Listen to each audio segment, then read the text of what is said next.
시편 28편 1절부터 9절을 보겠습니다. 반석이신 나의 주님, 내가 주님께 부르짖으니 귀를 막고 계시지 마십시오. 주님께서 입을 다무시면 내가 무덤으로 내려가는 사람같이 될까 두렵기만 합니다. 주님의 지성소를 바라보며 두 손을 지켜들고 주님께 울부짖을 때에 나의 애원하는 소리를 들어주십시오. 악인들과 사악한 자들과 함께 나를 사잡아 내동댕이 치지 마십시오. 그들은 이웃에게 평화를 말하지만 마음에는 악을 품고 있습니다. 그들의 행위와 그 악한 행실을 따라 그들에게 고스란히 갚아주십시오. 그들이 한 그대로 그들에게 갚아주십시오. 그들이 받을 벌을 그들에게 되돌려 주십시오. 주님께서 하신 놀라운 일들을 대수롭지 않게 여기고 선수하신 일들을 하찮게 여기는 그들이 다시는 일어서지 못하게 멸하십시오. 예언하는 나의 간구를 들어주셨으니 주님을 찬양하리라. 주님은 나의 힘, 나의 방패이시다. 내 마음이 주님을 굳게 의지하였기에 주님께서 나를 건져주셨다. 내 마음 다하여 주님을 기뻐하며 나의 노래로 주님께 감사하련다. 주님은 주님의 백성에게 힘이 되시며 기름 부어 세우신 왕에게 구원의 요새이십니다. 주님의 백성을 구원하여 주십시오. 주님의 소유인 이 백성에게 복을 내려 주십시오. 영원토록 그들의 목자가 되어서 되시어 그들을 보살펴 주십시오. 아멘. 오늘은 부활주일입니다. 예수님은 십자가에 달려 죽임을 당하시고 3일 만에 부활하셨습니다. 금요일 오후 3시경에 운명하셨고 주일 새벽에 부활하셨습니다. 운명하시고 부활하실 때까지 날짜로 3일입니다. 만 48시간이 되기 전에 부활하셨습니다. 좀 잡아드리세요. 부활은 완전한 몸을 입으신 것입니다. 다시 병들거나 시간과 공간에 얽매이는 몸이 아닙니다. 우리 믿는 자들도 예수님처럼 부활해서 완전한 몸을 가지게 됩니다. 부활을 믿고 부활한다는 소망을 가지고 살아가야 합니다. 3절에 악인에 대해서 말합니다. 그들은 이웃에게 평화를 말하지만 마음에는 악을 품고 있습니다. 마음속에는 악을 품고 말로만 이웃에게 평화를 말합니다. 이리가 양의 탈을 쓰고 있습니다. 사람의 겉만 봐서는 그 사람 속을 알 수 없습니다. 속이는 일들이 허다합니다. 겉다르고 속다릅니다. 악한 세상에서 지혜로워야 합니다. 악인의 말에 속아서는 안 됩니다. 말만 번지르르하게 합니다. 말로는 못할 일이 없습니다. 사랑을 표현하여서 나타내는 것이 좋지만 먼저 내면의 사랑이 있어야 합니다. 하나님께 사랑을 주십사고 구해야 합니다. 일반적으로 사람들은 추한 말을 하면서 즐기는 경향이 있습니다. 남의 흉을 보거나 심지어 음란한 말을 하기도 합니다. 허물없이 지내는 신자들끼리 모였을 때는 더욱 그렇습니다. 그런 분위기를 부담스러워하는 사람은 다른 사람들에게 위선자로 치부되기도 합니다. 자기도 똑같이 흉보는 걸 좋아하고 또 음란한 생각을 하면서 왜 아닌 척 하느냐고 합니다. 과연 이런 추한 생각을 드러내놓고 말하는 것이 솔직한 것이고 그런 말을 하지 않으려고 하는 것은 위선적입니까?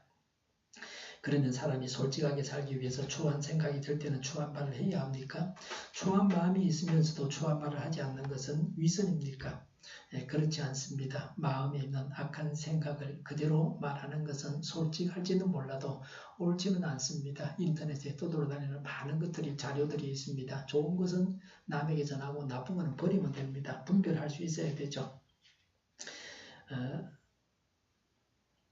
솔직하다는 것은 실제의 모습을 있는 그대로 보여주는 것입니다. 마음에 있는 것을 그대로 드러내고 평소 자신의 모습을 그대로 보여주는 것입니다. 악한 것이 마음속에 있는데 막 드러내면 그건 절제가 없는 것입니다. 반면에 위선은 실제의 모습과 다른 모습을 보여줍니다. 위선은 배우들이 쓰는 가면이라는 단어에서 온 말입니다. 배우가 가면으로 자신의 모습을 숨기고 다른 사람처럼 행동하는 것 같이 위선은 실제의 자기와 다른 사람인 것처럼 행동하는 것입니다.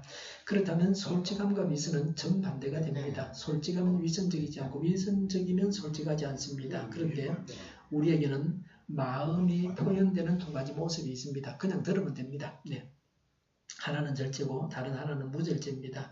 위선을 부리지 않고 자기 마음을 솔직하게 표현한다 하더라도 그 표현은 절제하며 표현될 수 있고 무절제하게 표현될 수도 있습니다. 절제가 아닌 위선은, 절제가 반드시 위선은 아닙니다.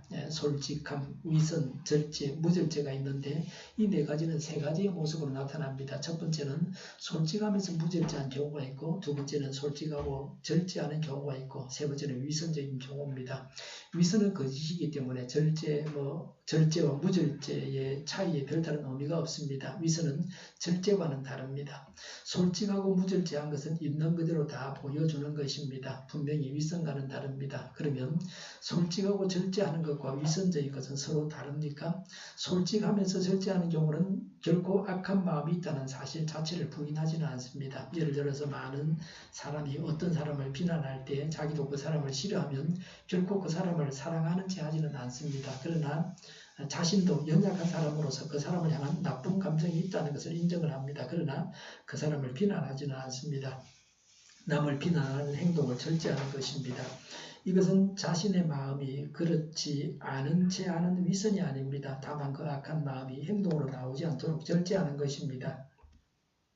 이런 절제는 성령님의 열매라고 할 만큼 신앙생활에서 중요합니다. 반면에 위선이란 자기도 그 사람을 싫어하면서 자기는 신앙이 깊어서 그 사람을 사랑하고 있는 것처럼 행동하는 것입니다. 그러므로 절제는 자신의 부족을 숨기지 않으면서 그 부족 때문에 발생하는 악한 언행은 피하려고 통제합니다. 위선은 자신의 부족함을 숨기고 자신이 어려운 사람인지 압니다. 그런데 많은 신자들이 절제와 위선을 구별하지 못해서 악을 자행합니다. 그들은 악한 말을 쉽게 하면서 마치 자신은 솔직한 의인인 것처럼 착각합니다. 오히려 절제하는 사람을 위선자로 비난합니다. 이것은 심각한 잘못입니다. 평소에 거룩하게 살 것으로 기대되는 사람들이 은폐된 장소에서는 악한 행동을 하는 경우가 많습니다. 이것은 연약한 인간이 악한 모습을 절제하지 못해서 저지른 잘못된 행동입니다. 결코 솔직함에서 나온 옳은 행동은 아닙니다. 이제는 악한 마음이 언행으로 나타나지 않도록 통제하는 것을 넘어서 선한 마음이 없는데도 선을 행하는 문제를 생각해 보려고 합니다. 성경은 우리가 바른 마음으로 선행을 해야 참된 선행이라고 합니다. 그렇다면 우리에게 그런 선행을 하고 싶은 마음이 없을 때는 어떻게 해야 합니다? 어떻게 해야 합니까? 마음이 없는 행동을 하는 것은 위선이니까 선한 마음이 생길 때까지 선행을 하지 말아야 합니까? 물론 선한 마음으로 선행을 하지 않고 기다려야 하는 것은 아닙니다. 선한 일을 하고 싶은 감정이 아직 생기지 않아도 이성적으로 그 일을 해야 한다는 판단을 내리게 되면 그 일을 하는 것이 옳습니다. 예를 들어서 내가 싫어하는 사람이 어려움을 겪고 있는데 나는 그가 잘 되기를 바라지도 않고 돕고 싶은 마음도 없습니다. 그러면 그가 잘 되기를 바라는 사랑의 마음이 생길 때까지 그를 돕지 말아야 됩니까? 그건 아닙니다. 내가 그를 사랑하지 않는다 하더라도 그를 돕는 것이 하나님의 뜻인 줄 알고 하나님께 순종하는 마음으로 그를 도와야 됩니다. 그를 사랑해서 한 선행은 아니지만 최소한 하나님을 사랑하는 마음으로 그 행동을 했기 때문입니다. 이것은 위선이 아닙니다. 하나님을 사랑하는 마음으로 자신의 정오심을 극복하고 한 행동이기 때문에 좋은 일입니다. 다만 이때 그를 사랑하는 채 하면서 자신의 행동을 가장하지 말아야 됩니다. 그 정도의 선행으로 자신이 훌륭한 신앙생활을 하고 있다고 생각하지도 말아야 됩니다. 완전한 사랑의 선행이 아니어도 자신의 감정을 신앙으로 극복하고 선행을 하는 것이 우리에게 필요합니다.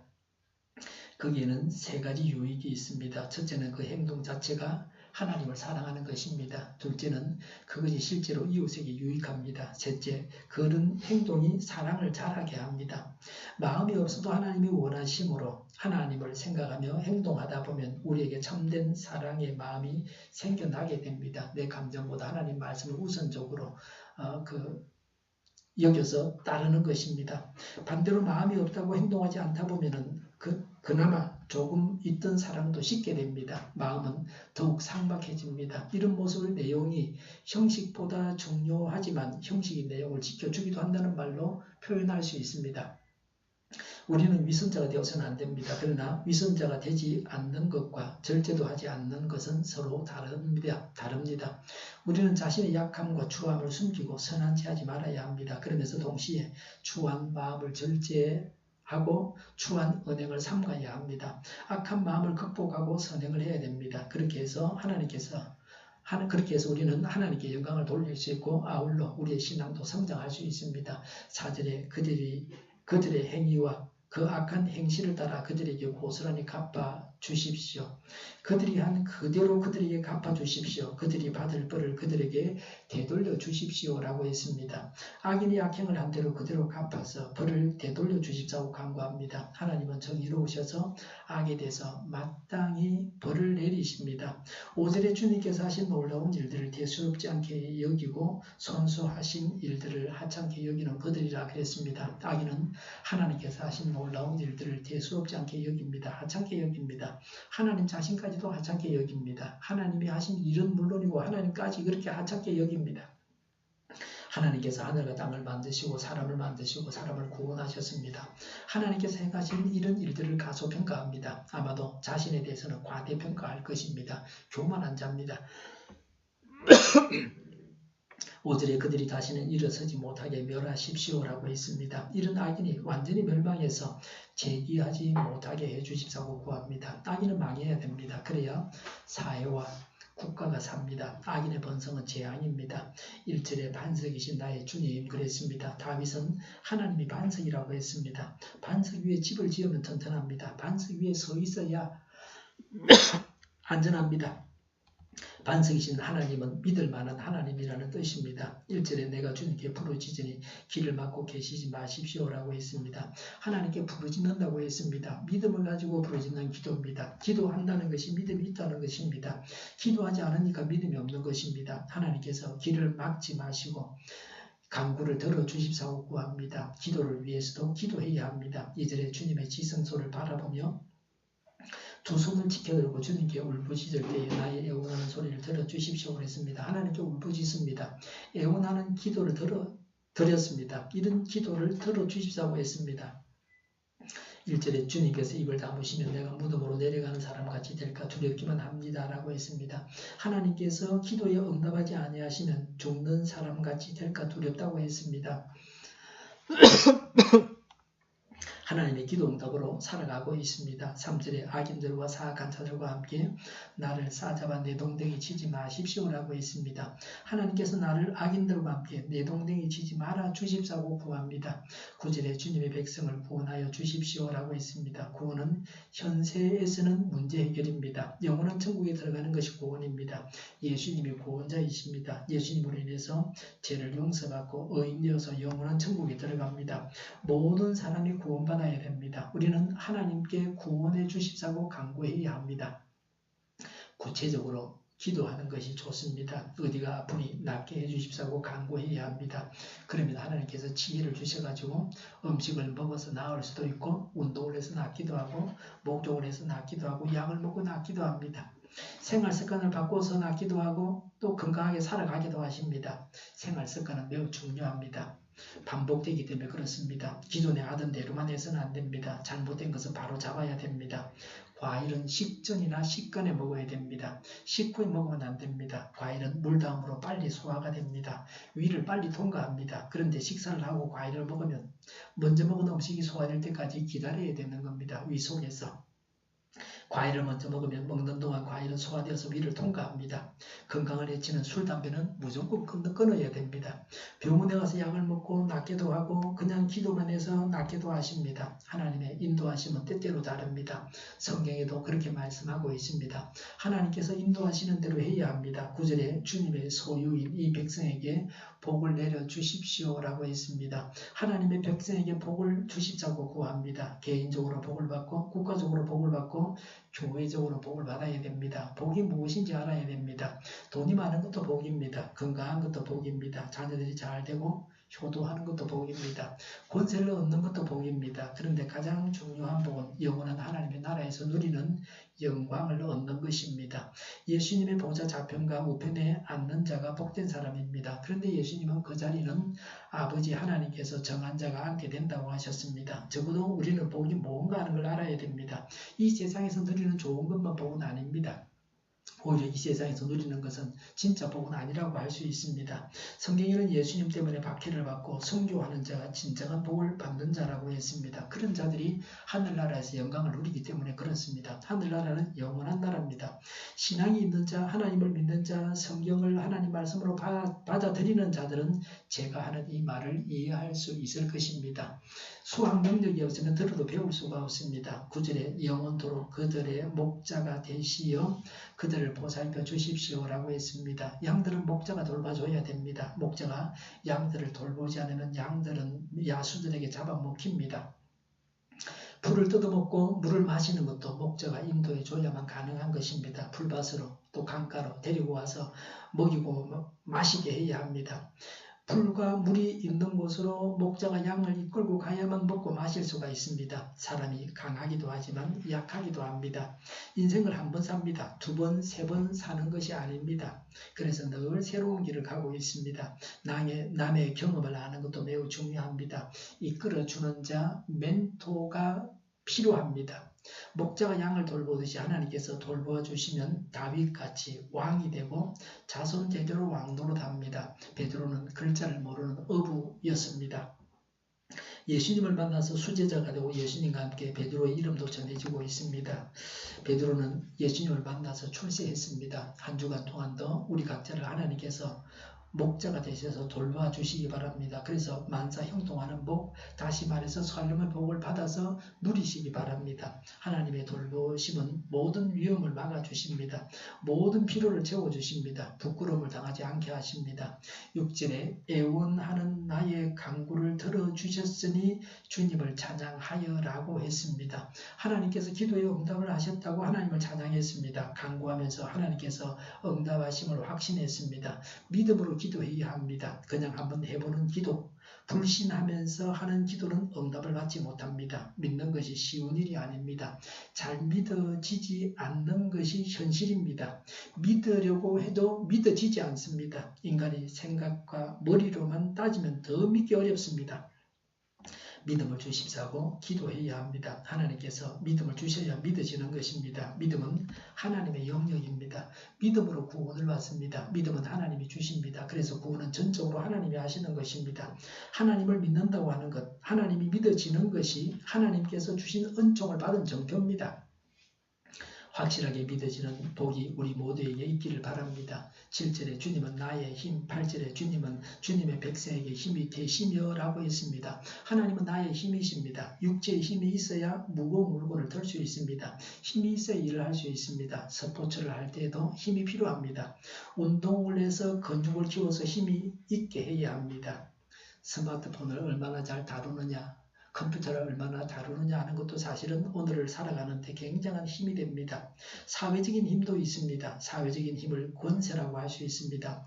대통령이 말 한마디를 하면 세상이 달라집니다. 죽은 자도 살릴 수 있습니다. 산 자도 죽일 수도 있습니다. 누가 하느냐에 따라서 되기도 하고 되지 않기도 합니다. 이런 힘, 즉 권세를 결정권이라고도 합니다. 어떤 조직이든지 간에 결정권을 가진 자가 있습니다. 그분이 결정하면 이루어지는 것입니다. 나라에서는 대통령이 결정권을 가지고 있습니다. 장관, 시장, 구청장, 법원장, 검찰총장, 부대장 이런 사람들이 결정권을 갖고 있습니다. 이런 사람이 배후에서 돌봐주면 목에 힘을 주고 살 수도 있습니다. 사람을 죽이고 살리고 나라를 죽이고 살리는 권세를 가지신 분이 하나님이십니다. 전능하신 하나님이십니다. 하나님이 나의 힘이라고 하는 것은 하나님이 나를 통해서 일하신다고 하는 것입니다. 내가 기도하고 간구하고 바라면 하나님께서 이루십니다. 그래서 하나님을 나의 힘이라고 했습니다. 하나님이 나의 힘이라고 고백하는 자는 복됩니다. 하나님이 나의 힘이라고 고백하시기 바랍니다. 하나님이 힘이 되시기를 바랍니다. 하나님의 힘으로 이 세상을 살아가시기 바랍니다. 7절에 나의 방패이시다. 8절에 기름 부어 세우신 왕에게 구원의 요새이십니다. 라고 했습니다. 하나님이 방패요 구원의 요새라고 했습니다. 방패는 방어하는 무기입니다. 요새는 방어하는 시설입니다. 적이 쳐들어왔을 때 도망가서 숨는 자리가 요새입니다. 전쟁은 공격과 방어로 되어 있습니다. 공격도 잘해야 하지만 방어도 잘해야 됩니다. 둘을 적절하게 이용해야, 둘을 적절하게 잘해야 전쟁에서 이기게 됩니다. 구원의 요새라고 했습니다. 구원하는 성입니다. 성 안에 들어가서 적의 공격을 막아냅니다. 보통 요새는 높은 성이나 절벽 위에 있습니다. 과거에 우리나라 왕들은 남한산성으로 강화도로 피신을 했습니다. 하나님이 방패가 되어서 적의 공격의 칼과 창을 막아주십니다. 하나님이 구원의 요새가 되어서 하나님께 피하고 적군의 공격을 막아내 주십니다. 하나님의 천사들이 적의 공격을 막아주어서 적이 공격하지 못하게 하셨습니다. 하나님께서 우리를 구해 주셨는데도 우리가 알지 못하는 경우도 많이 있습니다. 알지 못하게 도움을 주는 경우도 있습니다. 질병과 사고의 위험으로부터 구해 주십니다. 일주일 전쯤에는 발바닥이 아팠습니다. 신발과 양말을 벗어가지고 털고 그랬습니다. 돌 같은 게 들어갔나 해서 말이죠. 발바닥에 가시가 박혔나 봤습니다. 가시는 튀는 보이지는 않았습니다. 어떤 분에게 아프다고 그랬더니 카트칼을 갖고 와가지고 발바닥을 긁어줬습니다. 그건 좀 나았습니다. 그래도 이렇게 좀 아팠는데요. 제가 한번 발바닥을 뒤집어서 보니까 터서 갈라진 것 같았어요. 그래가지고 소독약을 발라서 빨간 약을 발라서 소독을 하고 바셀린을 발라가지고 턴 것을 치료하고 바른 다음에 비닐로 뒤집어 씌워서 양말 신고 자고 나니까 뭐 다 나았습니다. 병원에 가서 시원찮은 의사를 만나고 주사를 맞고 약을 먹었다면 주사 맞은 게 더 아파가지고 혼이 났을 겁니다. 병을 더 키울 수도 있었습니다. 약이 뭐 그래 좋은 게 뭐가 있습니까? 또 치료할 때만 꼭 필요할 때만 써야 되죠. 지난 금요일에는 허리가 좀 아팠어요. 무거운 것을 며칠 동안 들고 다니고 옮기고 해서 그랬던 것 같습니다. 바닷가에서 미역 주스하고 뭐 보통 10kg, 15kg 막 들고 갔죠. 무거운 이삿짐도 나르고 말이죠. 온천독을 하고 동네 의원에서 물리치료를 받았더니 많이 좋아졌습니다. 거의 아프지 않습니다. 하나님께서 지혜를 주시고 우리를 선한 길로 인도하십니다. 7절에 주님께서 나를 건져주셨다고 했습니다. 하나님께서 구원해 주셨다고 고백했습니다. 병에 걸렸다가 나은 사람들의 이야기가 병에 걸린 자들에게 도움이 됩니다. 따라해서 병이 낫기도 합니다. 다윗은 자신이 구원받았다고 고백하고 있습니다. 우리가 받은 구원을 전해야 됩니다. 다른 사람들도 구원받게 해야 합니다. 신앙생활은 하나님께서 주시는 구원을 받는 것입니다. 또 구원받은 것을 아는 것입니다. 자녀가 어릴 때는 부모가 자녀를 어떻게 돌봐주는가 하는 걸 모릅니다. 그러나 자라면 부모가 뭘 해줬나 하는 것을 알게 됩니다. 하나님께서 구원해 주셨는데도 불구하고 전혀 알지 못하는 자들이 있습니다. 내가 똑똑해서 좋은 학교 들어갔고 내가 잘나서 돈 많이 벌었고 내가 대단해서 좋은 사람 만나가지고 행복한 가정을 이루었다고 합니다. 내가 건강한 것도 돈이 있어서 그렇고 내가 건강관리를 잘해서 그런 것이라고 합니다. 잘한 것은 다 자기 때문입니다. 그리고 잘못된 게 있으면 그건 조상 때문이고 남 때문이라 그럽니다. 신앙이 있어야 하나님께서 구원해 주신 것을 깨닫습니다. 우리가 먹을 때마다 하나님께서 주셨다고 감사 기도를 하면서 먹습니다. 하나님이 음식을 주셨다고 먹는 것이 믿음입니다. 자기가 일을 해서 돈을 벌어서 음식을 사서 요리해서 먹는데도 불구하고 하나님이 주셨다고 믿는 것입니다. 믿음은 멀리 있지 않습니다. 믿음은 단지 학문이나 이론이 아닙니다. 불신자들이 믿지 못하는 것을 믿는 것이 믿음입니다. 매일 밥상을 대할 때마다 하나님께서 음식을 주셨다고 믿고 감사하면서 먹는 것이 믿음입니다. 오늘 이렇게 살아서 숨쉬는 것이 하나님의 은혜라고 믿는 것입니다. 약을 먹고 병이 나아도 하나님께서 고쳐주셨다고 감사하는 것입니다. 약은 하나님께서 지혜를 주셔가지고 만든 것입니다. 적절한 약을 먹어서 낫게 해주셔서 감사하다고 하는 것입니다.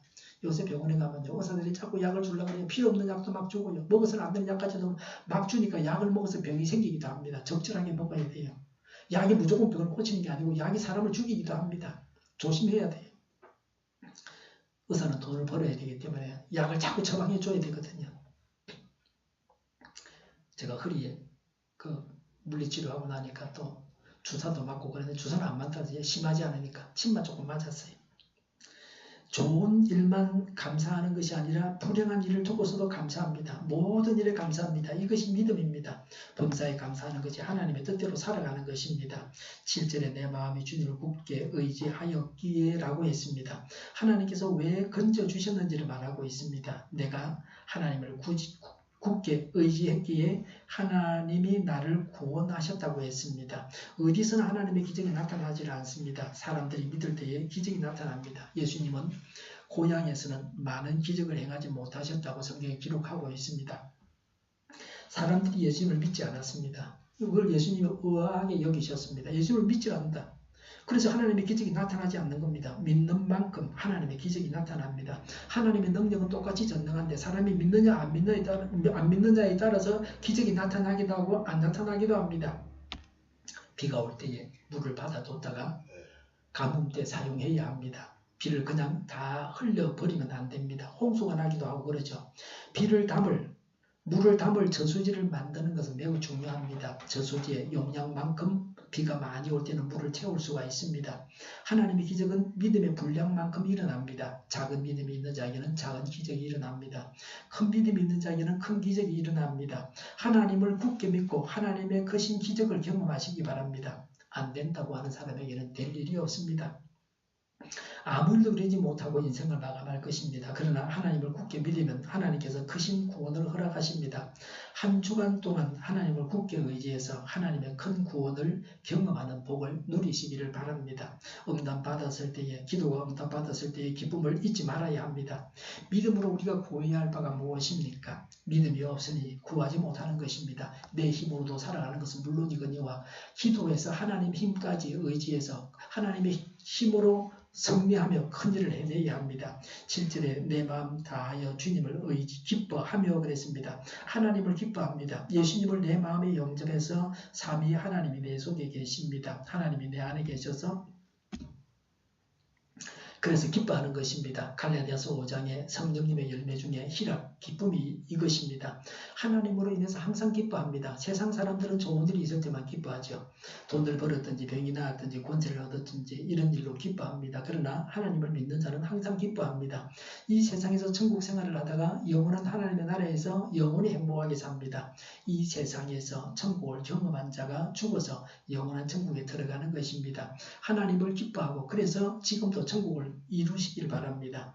7절에 나의 노래로 주님께 감사하련다고 했습니다. 하나님께 감사하는 노래를 부르겠다고 합니다. 우리는 어떤 노래를 부릅니까? 어떤 노래를 부르느냐에 따라서 그 사람의 운명이 결정납니다. 슬픈 노래를 부르는 사람은 배가 나빠져서 죽습니다. 슬퍼하면 배가 나빠지게 되어 있습니다. 자꾸 그런 것을 부추기면 안 되죠. 나이가 들면 귀 무슨 소리가 나는데 그걸 자꾸 들으려고 노력하면 이명에 빠지는 겁니다. 안 들으려고 노력해야 되겠죠. 불안, 초조, 두려움, 원망, 미움 같은 감정은 병을 가지고 오고 에너지를 고갈시킵니다. 사람을 지치게 만들어서 힘이 없게 하고 아무 일도 하지 못하게 합니다. 학생이 원한을 가지면 그 원한으로 인해서 에너지를 다 소모하고 지쳐서 공부를 못하게 됩니다. 우리를 건강하게 하고 행복하게 하는 것은 감사입니다. 노래를 부르려면 감사하는 노래를 불러야 됩니다. 말을 하려고 하면 감사합니다라고 해야 합니다. 하나님께 감사합니다라고 기도해야 합니다. 그러면 하나님께서 뭐가 감사해? 엄하게 묻지 아니하십니다. 네 집 내 놀리냐? 뭐가 감사해? 뭐가 감사해? 그 꼴로 살면서 그렇게 하나님이 우리한테 뭐라 하지 아니합니다. 사람은 그렇게 뭐라 하니까 감사를 못하는 겁니다. 친구들 채팅방에서 한 친구를 어떤 친구가 막 몰아붙였어요. 그랬더니 코너에 몰린 친구가 감사합니다 그랬어요. 그랬더니 뭐가 감사하냐고 또 따졌어요. 성경을 모르고 하나님을 몰라서 그렇게 하는 겁니다. 남이 싫은 소리를 해도 감사하다고 하는 것이 성경적입니다. 감사하다고 하는 그 친구는 아주 호인이고 교회 장로님입니다. 데살로니가 전서 5장 18절에 모든 일에 감사하십시오. 이것이 그리스도 예수 안에서 여러분에게 바라시는 하나님의 뜻입니다. 라고 했습니다. 하나님은 우리에게 언제나 감사하라고 하셨습니다. 우리가 모든 일에 감사하는 것이 하나님의 뜻이라고 했습니다. 그냥 무조건 감사하십시오. 하나님은 왜 감사하느냐고 왜 감사하냐고 따지면서 혼내지 아니하십니다. 방언의 은사를 받으면 방언을 말하게 됩니다. 방언으로 노래할 수 있습니다. 노래를 잘하는 사람은 노래하면서 감사하면 됩니다. 그런 걸 못하면 그냥 마음으로 해도 됩니다. 우리 속에 있는 악을 버려야 됩니다. 속과 끝이 사랑으로 충만한 자가 되어야 됩니다. 하나님께 구하고 응답하신 하나님을 찬양해야 되겠습니다.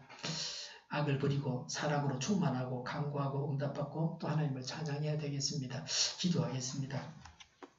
악을 버리고 사랑으로 충만하고 간구하고 응답을 받고 또 하나님을 찬양하는 감사하는 저희가 되게 하여